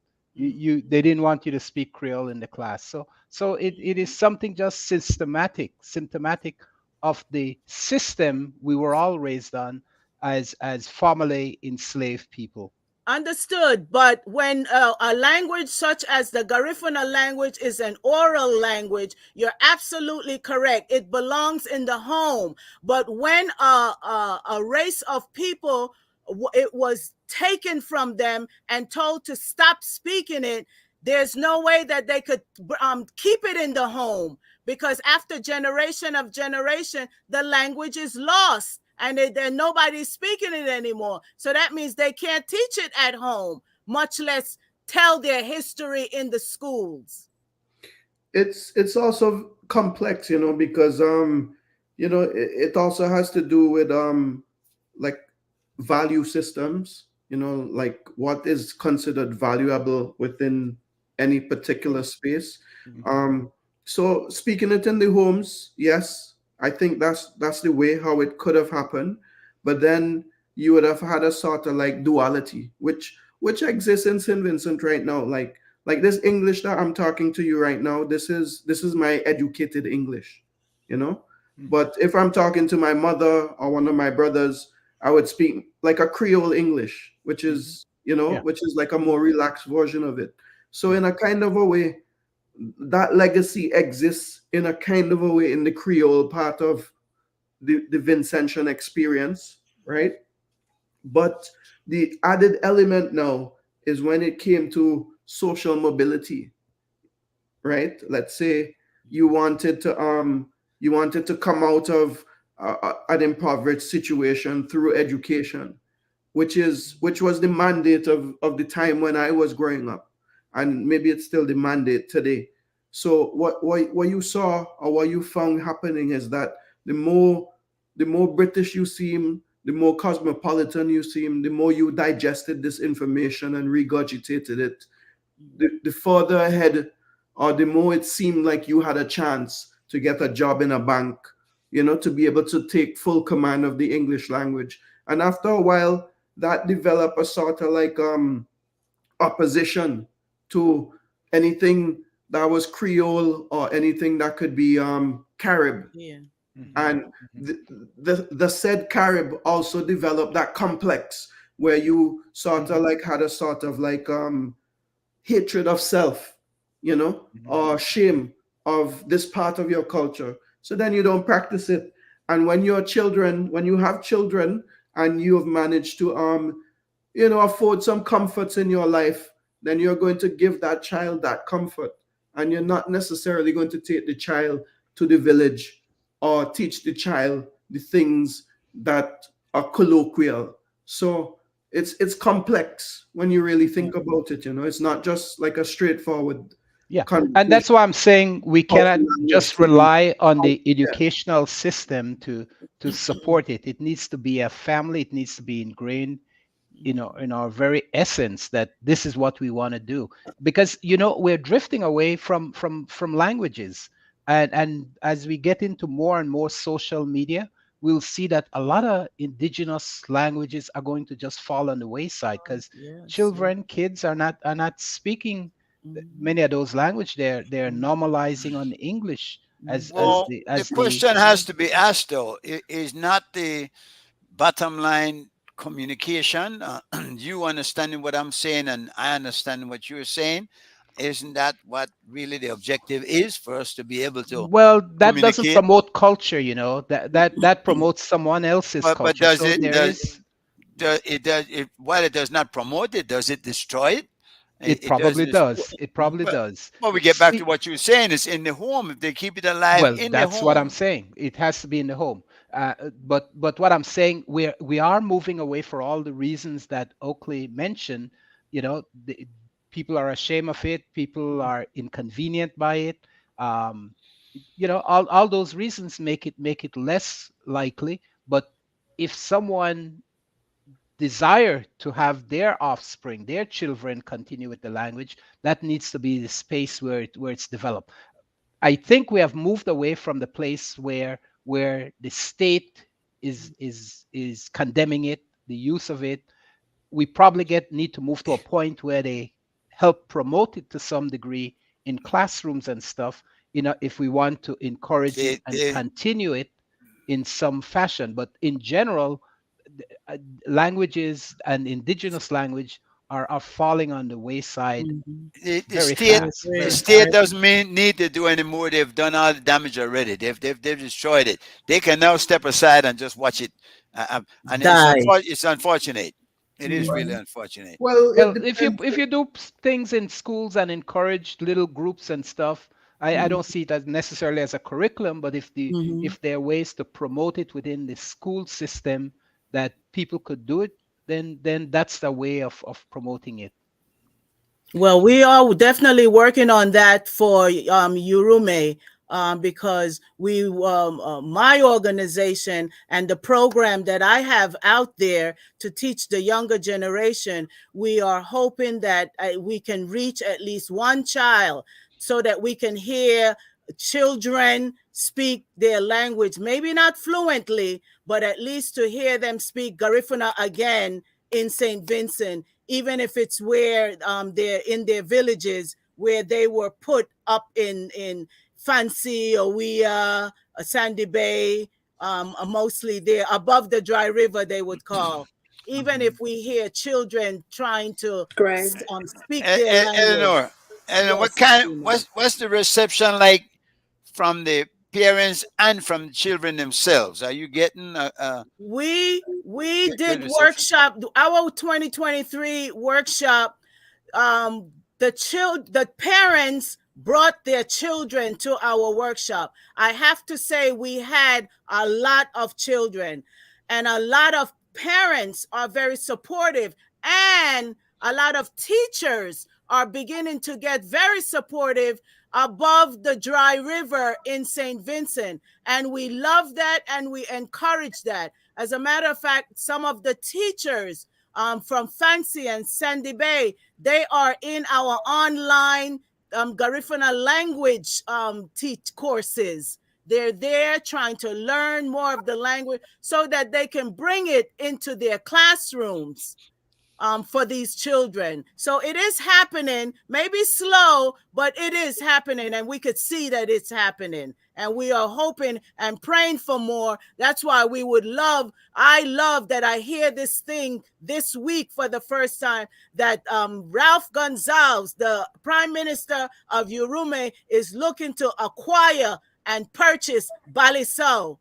I could see that we are going to pray on that and keep that, try to keep that alive with our ancestors to make that happen, because we would love to envision that as a Garifuna island, so that we could try to bring the language back, so that we could try to bring what we kept alive when we were exiled in the diaspora in Central America. We kept a lot of it alive, thank God, so that we could bring it back home. It belongs home. When we saw that Ralph Gonsalves is buying or acquiring Urume, it's like a dream for some of us. That means Miss Susan can make her dream come true and envision and materialize that the temple that she could see now on Urume. I know. Miss Susan, is there a temple in Guatemala that some Belizean go to for that? Yes, there is. There's temple in many of our locations. There's temple in Dangriga. There's temple. Oh, there's I've never heard of a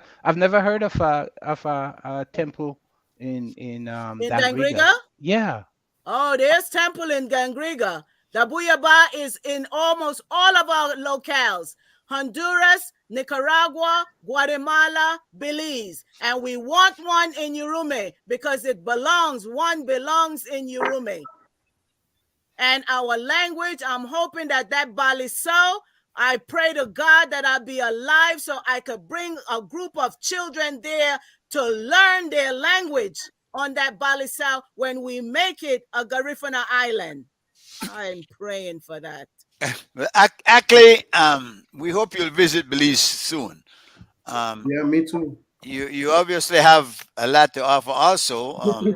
Maybe you consider doing a lecture or something like that, so that you can share with the people in Belize some of the stuff that some of the knowledge you have from there, no? And the history of the not that I mean, I imagine most Garinagu already know much of that, but there's so much that can be shared, no? Well, you don't need me to come to do that. I could send you a film and we could start Wonderful. from there. Well, we'll look out for the film when the new movie that's coming out, right? well, there's one right now that kind of explains how colonialism went in St. Vincent, and I've been trying to share that with with the communities. But the point that I wanted to just come back a bit.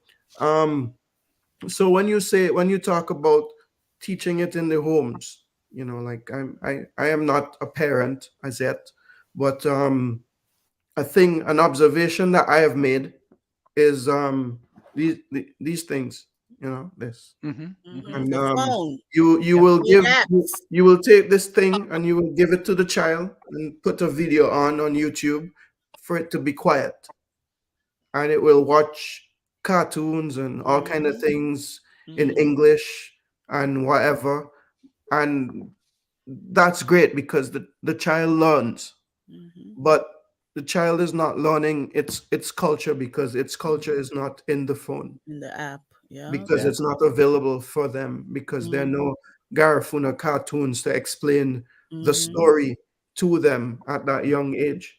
Mhm. So what I would like to do, or what I've been trying to do, is to, well, one is to teach other people who are Garifuna, like how to I guess how to use this media and how to like create stories and how to like find ways to put things online so that tell our story, like Mhm. from within. And if and when I come to Belize, like that is what I would like to do, like Yes, start with our organization, Ackley. We have an animation project on my plate right now. oh wow. Yes, I have an animation project trying to get through to try to bring that to fruition right now. We Nice. need you. We need you, Ackley. We really do. Well, Our children, they click, click, click, pads, a laptop, phone, and you're absolutely right. We need to have it in their face. They need to click and hear it. They need to open a link and see it. I do want to jump in here too and let you guys know that our children in these communities are actually way more vulnerable before COVID and is way more deep and vulnerable now post COVID when it comes to early childhood health and early childhood education. And so there definitely needs to be advocacy for extra funds to be pumped into these communities for early intervention. Because then it's going to start looking like some learning disabilities, behavioral issues, and health issues. So we definitely have to keep advocating for those things for the children as well. I would not want to downplay the importance of the culture, but I think being able to reason, our children need to learn how to reason, and the phone, indeed, I'm with you, Ackley, is a big problem, but it's also can be used as a tool to improve their rationale. I think that the problem is that we've dumbed down society considerably. I'm speaking to children out there now. For instance, nobody writes cursive anymore. I don't know how important that is, but they can't even write. They don't spell. They don't even think about that. Everything is shorthand. It's a TikTok generation where everything is quick fix. They And I don't think calculate nothing anymore. there's none. but There's no. they could tell But I you, don't know if that's necessary, I don't know in the modern It world. has to be necessary. No, it's but not that- necessary. the mind works with the. these- I'm sorry. Go ahead, Ashley. Go ahead. these One same at a time. kids could tell you world history like that. They'll tell you things that you don't know like that. Yeah. These kids, because they're consuming information at a faster rate. Yeah. They have more information accessible to them. It's just where their focus and where their interest is. What they do with the information, that's the thing too, because they Well, I mean, it's some there, don't but make use of it, but there are many young people that make use of the tremendous amount of information that's available through these phones and these tablets and computers. So and learning to spell may seem like a good thing, and it may be good, but if you could accomplish your same thing with spell check, it is fine. What is important is critical thinking, and if they could develop that and understand that, then that's where the advancement will be. and how do you factor in culture and all of that? Well, the culture is in the language, right? if you are, there's stories and stuff that you could never tell if you're speaking English as if you're speaking Creole, and I'm sure if you're speaking Garifuna. There are some nuances and ways of expressing yourselves that makes it real unique to that culture and that language processes that goes on. And so that's where I believe the embodiment and the understanding and the development and the thinking in that culture comes from. Well, I Okay. must, sorry. Frida, please, I will wait for you to jump in. First of all, I would like to take this time to be able to say how grateful I am, how appreciative I am for being on your platform. We Garifuna is all that I am. And all I do. Garifuna is my language. Garifuna, my people. Garinago, our people. And so there's an urgency to preserve our language, as our language is instrumental when it comes to our music, our dance, every single element of what it means to be Garifuna is urgent. I invite you to honor the peace of mind that it's going to bring, the healing to our people, to be able to know that Baliso belongs to us as a people. It doesn't change that the bones of my ancestors It's on that land. is on that land. Yeah. And that for all of the times that I have visited Baliso, I am always humbled. About how much people are part of the Garifuna population, just in those neighboring countries and the diaspora of United States, Canada, and probably United Kingdom. Do you have any idea what we are talking about in terms of counts of people? The last number I received when I inquired like that was less than 500,000 in all the areas where we live. Probably not including the Black Caribs that are above the dry river. We're talking Honduras, Guatemala, Nicaragua, Belize, and the diaspora. We are all over the United States. And almost in every state in the United States, you'll find a Garifuna. And you will also find us in the UK. But that 500,000 probably is not census from the UK. It's definitely from our the locales in Central America and the diaspora. I understand it's a little less than 500,000.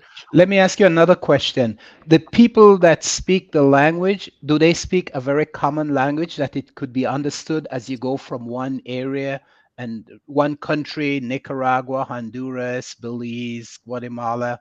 Is it a common language, or it has some differences? The language itself is common. However, because we live in these different locales and the different cultures around who we live with, for example, in Honduras, they live a lot. Honduras, Guatemala, and Nicaragua, they live around a lot of Spanish people. So a lot of their Garifuna is mixed with Spanish. And when we talk to each other, we can hear that. And sometimes we have to say to each other, I don't know what you said, because we all mix it. The language itself, we know we can understand each other, those of us who could still speak it and understand it. But because of our locale, there is differences in the way we say things, because of see. our cultural background. So what are they doing in trying to bridge that type of gap? Is there like Uh, a dictionary? Is there oh so yes, we this have comes dictionaries. to what Oakley was talking about in film Oh and yes, we have education. dictionaries. Mr. Roy Cayetano from Belize have a dictionary for that is available on Amazon. No, but So how does is that relate to the other communities? That's what I'm talking about. there is another gentleman. I'm Ruben sorry, I Reyes. can Ruben Reyes. His dictionary is in Spanish, Garifuna, and English. We have a couple of other authors, Lusolis, I think witty guy. We have literature that we are writing now, dictionary particularly with our language definitions. Guys, we're coming to the end of this program. We have a few minutes left. Is there anything that you guys any of you wanted to get out that you weren't able to get out? This would be the time for us to do that.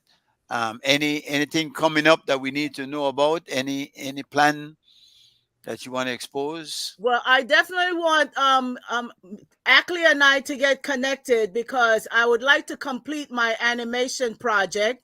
I've been trying to finish it for a year. And I also want your audience to know that every August since 2011, even though I didn't go for a few years, we have been taking our Habinaha Garinagu performing arts Garifuna language workshop to St. Vincent every August. That is the month that the students are out of school, and we have our workshops, our 4-week workshop teaching the language through music, songs, drama, and poetry.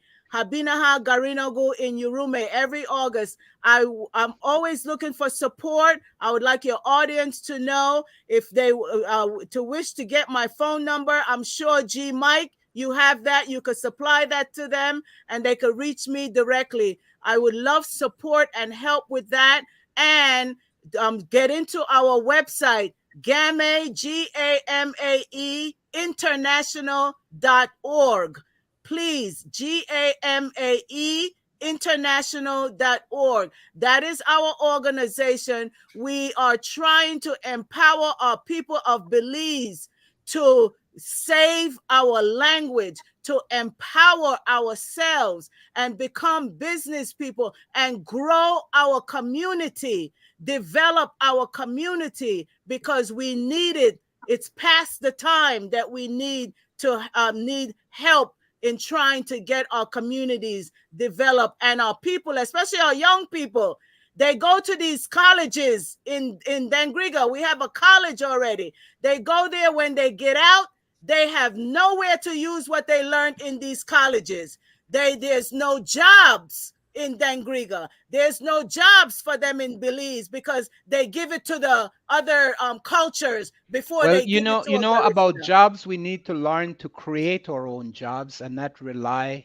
Our educational system needs to kind of de-emphasize looking for a job that someone else Amen gives to to that. you. That's why we have GAMAE International. We want to empower our young people to start creating our jobs. We need to try to bring infrastructure to Dangriga, Belize, so that our children can start become entrepreneurs. So they can Susan, become. do you have anything to say in the last minute?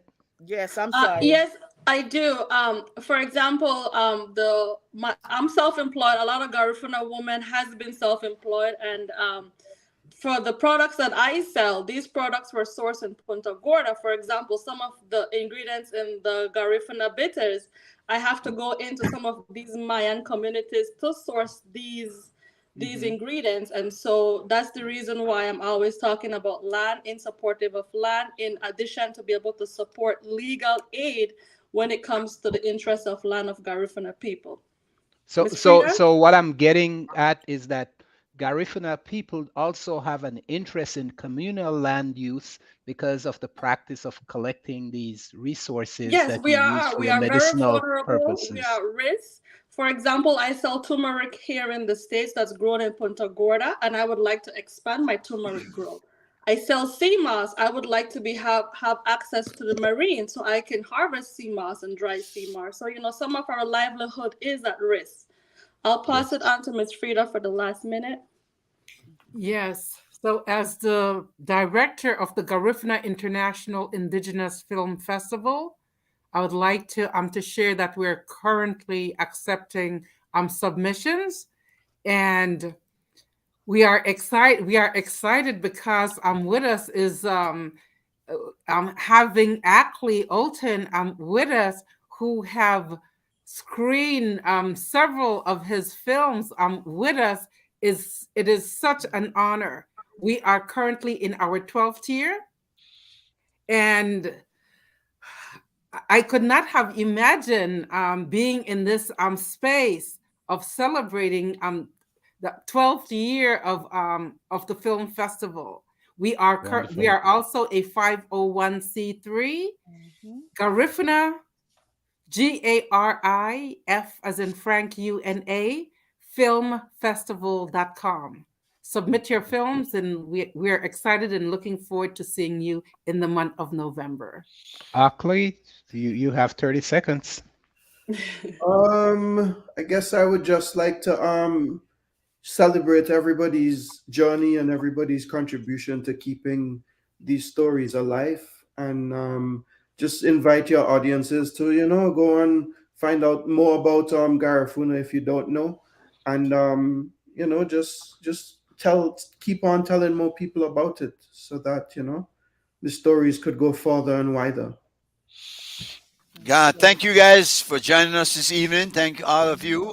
Sorry Joe could not stick with us because of technical difficulties. Hope to see you guys again sometime in the future. When you have anything coming up, please let us know, and we'll be happy to have you on to talk about it, right?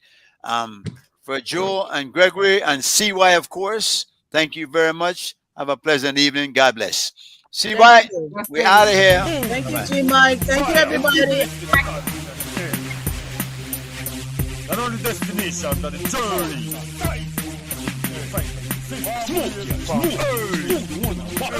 That's the group on a journey. Don't make me. Again.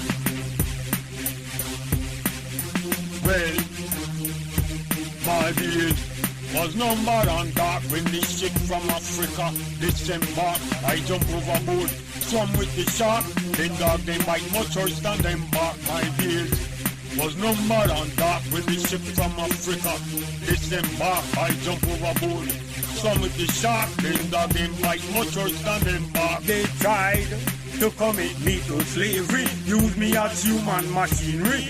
They did not expect such bravery. Grow me dreadlocks, they think me crazy. My grandmother, her name is Daisy. Say young man, no make nothing faze me. Smoke me Buddha, watch me eye hazy. Me no rookie Yankee dollar, they think we lazy. My days was numbered on dark when the ship from Africa disembarked. I jump overboard, swam with the shark, then dog they bite much worse than them bark. My days was numbered on dark when the ship from Africa disembarked. I jump overboard, swam with the shark, then dog them bite much worse than them bark. Have me standing in a welfare line, cause I am black, feel me no mankind. Move the chains from my feet, put it wrong me mind, cheating me like I committed a crime. But I know it was only a matter of time before I get paid in full for my rhyme. Even though it was a tedious climb, I held on to mine like a grape to a vine. My beard was numbered on dark when the ship from Africa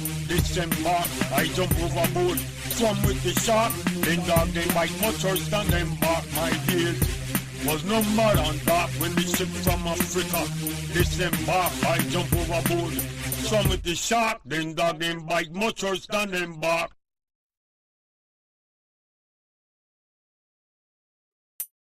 Boom! Fire! Ballistic to God in the air. Not only destination, but the journey. Smoke!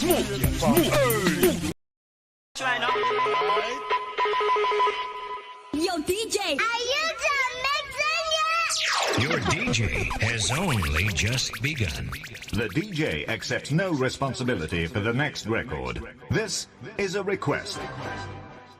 Yo, the baddest mix this, no man, don't tell me nothing. Racism is alive and well. If we as black people and people of color don't get ourselves together, form some kind of unification, foundation with the talk economically to capitalism business. Capitalism is real.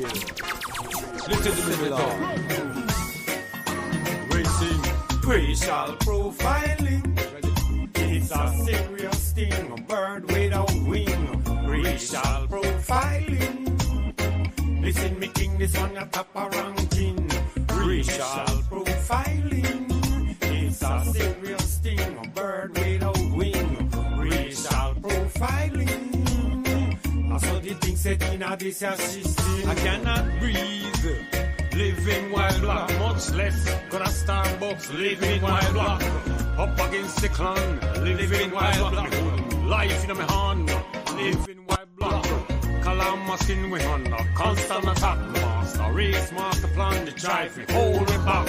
Smoke it on, little rhythm. Give me one drop. Your movements, they just can't stop. I cannot sell water as a POC. Hermit party will call the COP. I cannot enter a pool as a POC. Pool patrol parlor calling the COP. If I am grilling in the park as a POC, barbecue Betty will call the COP. If I check into an AR and B, my persuasion cannot be up for POC. Racial profiling is a serious thing. Burning out wing. Racial profiling. Listen, me king is on your top around king. Racial profiling is a serious thing. Burning out wing. Racial profiling. Them feeling emboldened. Showers them taking is golden. Y'all them lips loose like Snowden. Like they don't know say we are the chosen. Them entitled and privileged. Them could call another human race savage. It's nothing but a sacrilege when we get used as collateral damage. Racial profiling. It's a serious thing. Bird without wing. Racial profiling. Listen, me king, this on your top of ranking. Racial profiling. It's a serious thing. Bird without wing. Racial profiling. So the thing set in a this a shit sting. Overdosing on the Kool-Aid. Them consume with disdain and hatred. The masses is tired of being berated. And like that civil wars get started. All due to them policies. Ripping apart families. Privately owned jails. Housing babies. And then them sleeping with we enemies. Racial profiling. It's a serious thing. A bird without wing. Racial profiling. Listen, me king is on the top around king. Racial profiling. It's a serious thing. Bird without wing. Racial profiling. The thing said them claims that them a Christian. Embodiment of Satan. Like robots, they program. Fi mimic the administration. Aye. Europeans, magicians, deflection, distraction. Things that we forget about the collusion. Right now, then they look for lift the sanction. Chain immigration applicable only to the black. And what about him and the nuclearization? Like Palestinians. Mass incarceration, no equitable education. All them are preach about the division, hell-bent on world domination. Depopulation, spending trillions on space. Bring a higher meditation. love of religion. We shall serious thing, bird without wings. We shall profiling. Listen, me king, stop ranking. Racial profiling. Well, it's a serious thing. Beeb said, play your position. Don't make nobody live free in your mind or in your mansion. They need to stop, they make assumption. Free bars stick like gumption. Chop. Boom, peel it off, give the technician time for paste the hook up. Big mistake, we judge the content by the cover and not read the book up. Boom, peel it off, give the technician time for paste the hook up. Big mistake, we judge me by the color of my skin and by the way how I look. Then they try rob we culturally. We wax lyrically, spiritually, truthfully, exposing evil spirits and hypocrisy. We do this habitually. Keep the mental vibes up at any party. Levels to my chef game is type culinary. Dropping so many gems they call me jewelry. We no need no chat GBT. We do this organically. Boom, peel it off, give the technician time for